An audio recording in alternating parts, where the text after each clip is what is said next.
few months ago, a friend of mine told me a story. She said that she was in a religion class and the teacher at the time asked the students a question. The question was, when there is a rape, who is it to blame? Is it the men who were seduced to rape, or is it the women who did not cover their bodies enough? Now, before my friend had the chance to even start answering by saying that, of course, it is the rapist's fault. It is the rapist who had done the actual raping. It is the rapist who had hurt and traumatized women. The majority of the population of her class spontaneously answered that it was the woman's fault. Now, I don't mean to brag, but my school have been regarded as one of the best schools in the country. And of course, that means that those students at that class, at that time, was also, comparatively speaking, regarded as some of the better students in the country. But even so, when they are asked with a really simple question of when there is a crime, who is it to blame? Is it the criminals or the victims? They answer without hesitation, the victims. And this has been bothering me. This has been preoccupying me with a question as of late. And that question is, why do rape culture exist? How does rape culture influence so many people, from educated to not educated, from young to old, from women to men? And this is a question that I will try to answer.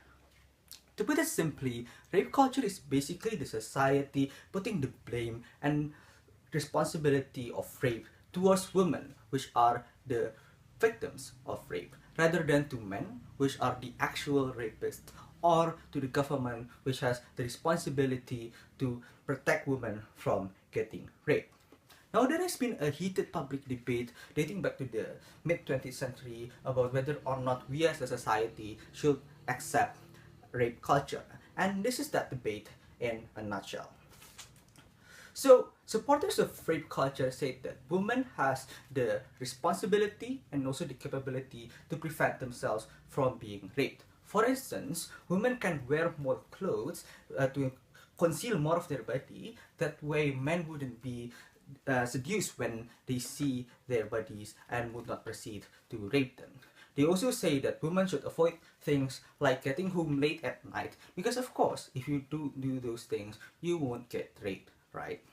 Now, if you really think about it, these kind of argumentations which are prevalent within this public debate are actually nonsensical, because if you look at the majority of victims of rape, they usually use pretty decent clothes. Even women who wear the burqa, which is essentially a clothing that covers the entirety of your body, still often gets raped. This shows that there are no clear and logical correlation between the clothes you wear and whether or not you will be raped. Even if you want to argue that women shouldn't go home late at night, who are you to say that when women have the greater responsibility to work later shifts at night to provide their family and go home late at night to then take care of their children? Is it them to blame, or is it the government who can't give a proper transportation for these women? Is it the government who can't support these women's families well? If you try to push this debate and stretch it, you will then realize that the supporting side of the rape culture should have lost this debate from years ago. And we shouldn't be having the debate now, and I shouldn't be standing in this room talking about the prevalence of rape culture in current communities, because it should be irrelevant by now. But the problem is, I am speaking about that right now. So, what went wrong?